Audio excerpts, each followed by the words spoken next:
Hello students, welcome back. हम कर रहे थे nature and scope of political science. Nature में क्या है कि पॉलिटिकल साइंस की नेचर कौन सी है। नेचर को हम कहते हैं इज इट अ साइंस और आर्ट। हमने लास्ट सेशन में किया था political science is not a science.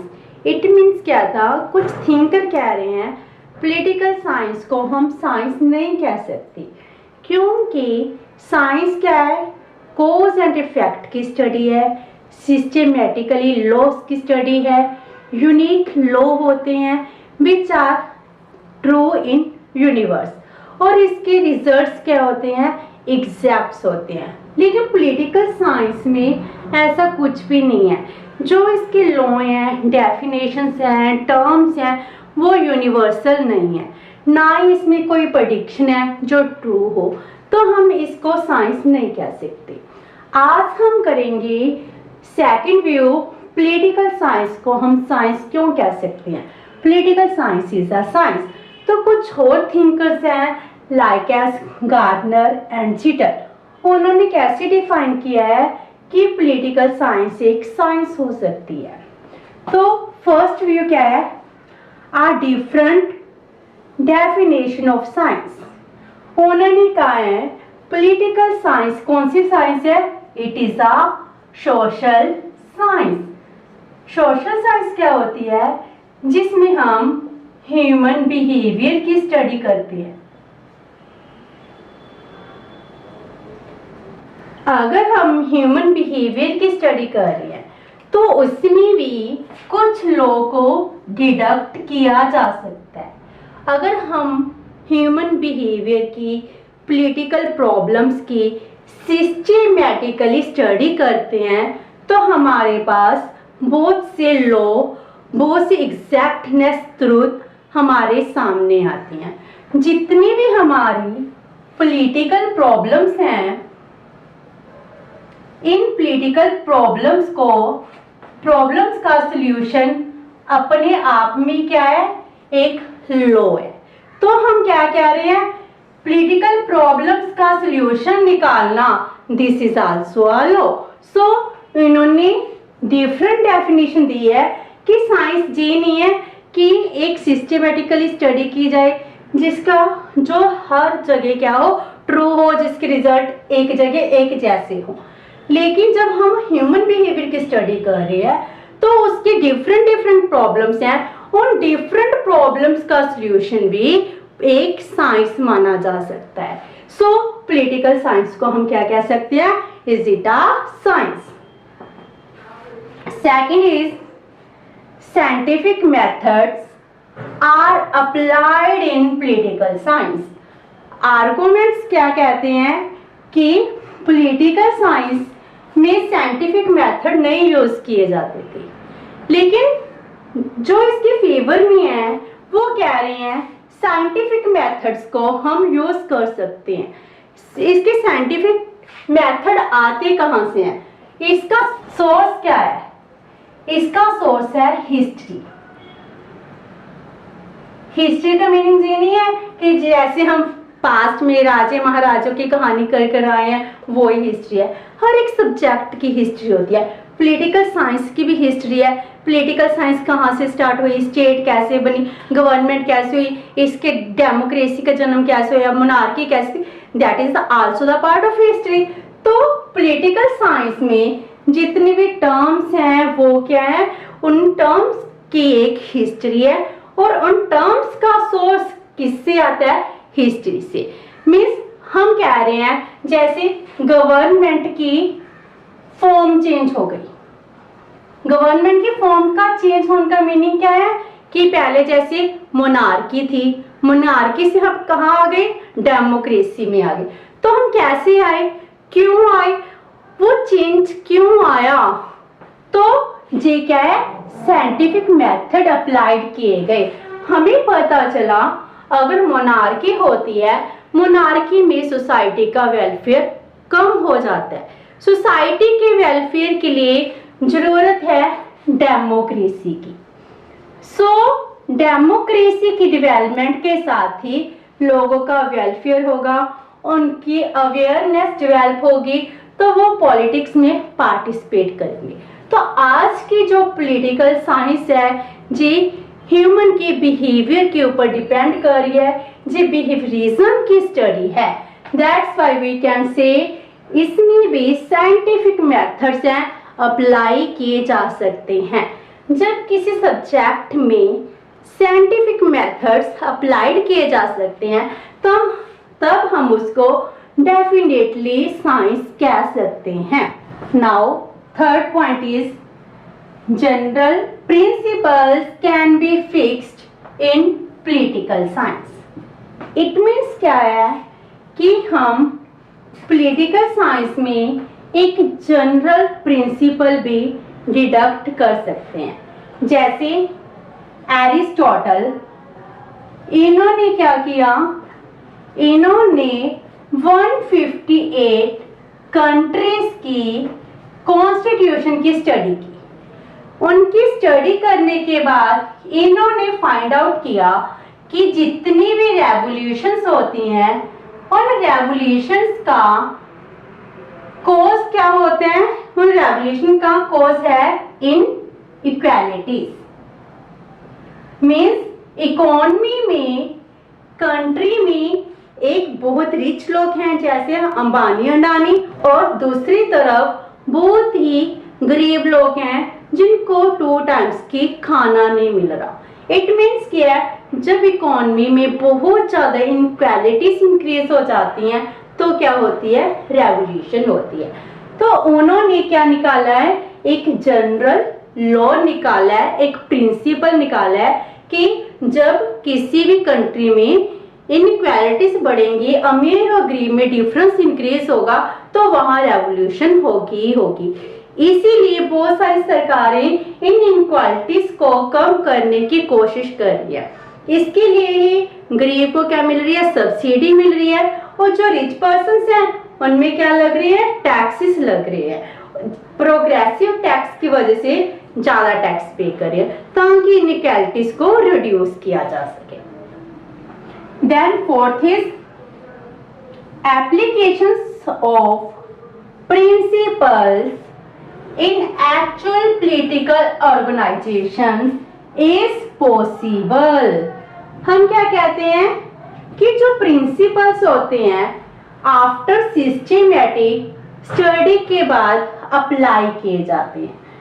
For example हमें पता है कि पॉलिटिकल साइंस में जैसे जजमेंट देनी है, अगर जजमेंट कौन देगा जुडिशरी में, हमारे जज देते हैं। हम ये एक्सपेक्ट करते हैं जितने भी हमारे मजिस्ट्रेट हैं, जज हैं, वो किसी के साथ पार्शियलिटी ना करें, इम्पार्शियल होकर जजमेंट दें, वो किसी के साथ पक्षपात ना करें, अनबायस्ड होने चाहिए। अगर वो किसी से डरेंगे क्या वो एक्चुअल जजमेंट दे पाएंगे, पार्शियल जजमेंट देंगे फिर तो। इसीलिए उनको इम्पार्शियल बनाने के लिए, अनबायस्ड बनाने के लिए क्या चाहिए, उनको सिक्योरिटी चाहिए। तो उनकी जितनी भी ज्यादा सिक्योरिटी होगी, उनको जितनी ज्यादा सैलरी मिलेगी, जिसकी वजह से वो ना ही करप्ट होंगे, ना ही किसी की फेवर की बात करेंगे, जिससे वो इम्पार्शियल जजमेंट दे सकेंगे, जिससे क्या होगा, जस्टिस इंक्रीज होगा, अमीर और गरीब में डिफरेंस नहीं होगा। तो इम्पार्शियल जजमेंट के लिए क्या है, उनकी सिक्योरिटी भी देनी जरूरी है। ये प्रिंसिपल हमने कैसे फाइंड आउट किया है, साइंटिफिक स्टडी से फाइंड आउट किया है। अगर हम एक जज को सिक्योरिटी दे रहे हैं, हाई सैलरी दे रहे हैं, तो वो इम्पार्शियल हो जाते हैं, वो अच्छे से जस्टिस देते हैं। तो ये क्या हो गया, हमारा एक जनरल प्रिंसिपल, जिसको हमने किस में अप्लाई किया है, एक्चुअल पॉलिटिकल ऑर्गेनाइजेशन में इसकी स्टडी की है, उसमें एप्लीकेबल किया है। So we can say applications of principle, ये प्रिंसिपल हो गया कि जज को सिक्योरिटी एंड हाई सैलरी देनी चाहिए, दैट इज एप्लीकेबल किसमें है, एक्चुअल पॉलिटिकल ऑर्गेनाइजेशन में पॉसिबल है। Next is exactness is not the only criteria of science. हम कह रहे हैं कि अगर कोई चीज एग्जैक्ट हो तभी वो क्या बनती है, साइंस बनती है। ऐसी तो मेट्रोलॉजी है जिसमें जो प्रेडिक्शंस हैं, वेदर है, कि वो जो भी प्रेडिक्ट करते हैं वो एग्जैक्ट होती हैं, लेकिन हम उस सब्जेक्ट को फिर भी साइंस मान रहे हैं। तो फिर हम पॉलिटिकल साइंस को साइंस क्यों नहीं कह सकते? इसमें अगर हर ह्यूमन बिहेवियर चेंज होता है, सर्कमस्टेंसेस चेंज होते हैं, तो रिजल्ट्स चेंज हो जाते हैं। तो एग्जैक्टनेस को हम एक क्राइटेरिया नहीं मान सकते कि वो साइंस नहीं। पॉलिटिकल साइंस में भी क्या है, एग्जैक्टनेस निकालने की कोशिश की जाती है। पॉलिटिकल थिंकर पॉलिटिकल ऑर्गेनाइजेशन की सिस्टमेटिक स्टडी करते हैं, डाटा कलेक्ट करते हैं, क्लासिफाइड करते हैं, एग्जैक्ट रिजल्ट निकालते हैं, हाइपोथेसिस क्रिएट करते हैं। तो जिस वजह से हमारे रिजल्ट बहुत ज़्यादा एक्यूरेट हो जाते हैं। एक एग्जैक्टनेस की वजह से हम ये नहीं कह सकते कि पॉलिटिकल साइंस एक साइंस नहीं है। अगर एग्जैक्ट नहीं है तो थोड़ी सी एग्जैक्टनेस के नियर हो जाते हैं इसके रिजल्ट। इस वजह से हम पॉलिटिकल साइंस को एक साइंस कह सकते हैं। नंबर 6 है ऑब्जेक्टिविटी। ऑब्जेक्टिविटी का मीनिंग क्या है? इम्पार्शियलिटी। हम कहते हैं कि जब पॉलिटिकल साइंस की स्टडी की जाती है, इसके जितने भी कंक्लूजन होते हैं वो क्या होते हैं, बायस्ड होते हैं। जो भी थिंकर है, जो अपने व्यू दे रहा है, उसके अकॉर्डिंग ही रिजल्ट्स होंगे। लेकिन पॉलिटिकल साइंस में भी क्या है, ऑब्जेक्टिविटी है, इम्पार्शियल रिजल्ट्स निकाले जा सकते हैं। हम पॉलिटिकल सिचुएशंस को स्टडी करते हैं। अगर पॉलिटिकल सिचुएशन की स्टडी कर एक पॉलिटिकल थिंकर अपने इंडिपेंडेंट व्यू दे रहा है, तो उसके बाद कॉज एंड इफेक्ट की स्टडी की जाती है, जिसके बाद कंक्लूजन निकाले जाते हैं, जिसकी वजह से हमारे पास ट्रू इम्पार्शियल जजमेंट हमारे सामने आती हैं। इस वजह से पॉलिटिकल साइंस को हम साइंस कह सकते हैं। Next is science is the way of investigation. Political science क्या है, इसमें भी हम साइंटिफिक मेथड्स को यूज करते हैं इन्वेस्टिगेशन करने के लिए। कॉज एंड इफेक्ट की स्टडी की जाती है, साइंटिफिक मेथड अप्लाइड किए जाते हैं, ताकि हमारे पास बेयर फैक्ट, ट्रू फैक्ट हमारे सामने आए, जिस वजह से हमारे पास एक रिजल्ट निकलता है, रिसर्च की जाती है, तो उस प्रॉब्लम को इन्वेस्टिगेट किया जाता है। अगर हम ट्रू इन्वेस्टिगेशन निकाल सकते हैं, रिसर्च कर सकते हैं, एग्जैक्ट रिजल्ट निकाल सकते हैं, तो हम उस सब्जेक्ट को साइंस कह सकते हैं। Next is relation between cause and effect can be established. Cause and effect का रिलेशनशिप हम क्या कर सकते हैं, निकाल सकते हैं। जैसे एरिस्टोटल ने कहा था, अगर कोई रेवोल्यूशन होती है, रेवोल्यूशन का कॉज क्या है, इनइक्वालिटीज। इट मींस क्या है, इनइक्वालिटीज इज कॉज, और इस कॉज का इफेक्ट क्या होगा, रेवोल्यूशन। अगर हम इनइक्वालिटीज इंक्रीज ना करने दें तो रेवोल्यूशन भी नहीं होगी। ये थे हमारे कॉजेज, जिस वजह से पॉलिटिकल साइंस को हम साइंस कह सकते हैं। अब हम इसको कंक्लूड करते हैं कि पॉलिटिकल साइंस एक साइंस है या आर्ट है। आर्ट क्या होती है, आर्ट क्या है, हमारी लाइफ में जो भी कोई प्रॉब्लम है, इसको अच्छी वे से सोल्यूशन करना ही एक आर्ट है। हर एक प्रॉब्लम का सोल्यूशन आर्ट है। अगर हम घर पर हैं, घर पर आपके मदर हैं, मदर आपको खाना खिला रहे हैं, आप कहते हैं मेरे खाना खाने का मन नहीं है, आपको डिफरेंट वे से वो क्या कुछ बनाकर दे सकती है या कुछ और कर सकती है, तो आपको खाना खिला देती है। वो भी क्या, आपकी मदर का एक आर्ट है। आपको कोई अपनी ह्यूमन की कोई प्रॉब्लम है, आप उसको सॉल्व करने के लिए डिफरेंट डिफरेंट मेथड यूज करते हो, that is also an art. So political science क्या है, ह्यूमन बिहेवियर है। ह्यूमन बिहेवियर में जितनी भी प्रॉब्लम्स हैं उनका सॉल्यूशन, नए नए तरीके फाइंड आउट करना, it is also an art. तो पॉलिटिकल साइंस को हम क्या कह सकते हैं कि पॉलिटिकल साइंस साइंस है या आर्ट है। तो हम कहेंगे political science is a science, it is also an art. तो हम कंक्लूड कर रहे हैं political science is a science. ये कौन सी साइंस है, एक सोशल साइंस है जिसमें ह्यूमन बिहेवियर की स्टडी की जाती है, और ये एक आर्ट भी है।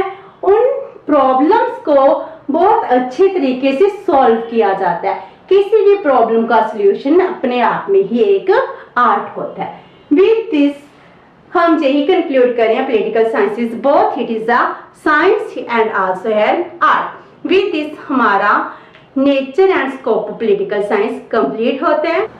होप सो कि आपको पॉलिटिकल साइंस की नेचर एंड स्कोप समझ आ गया होगा। This is very important question for the examination point of view. ये क्वेश्चन एग्जाम में हर साल आता ही है कि define the nature of political science और the scope of the political science. अगर आपकी कोई क्वेरी है तो मुझे कमेंट बॉक्स में पोस्ट कीजिए। अगर आपको समझ आ गया तो भी प्लीज रिप्लाई कीजिए। Thank you so much, have a nice day.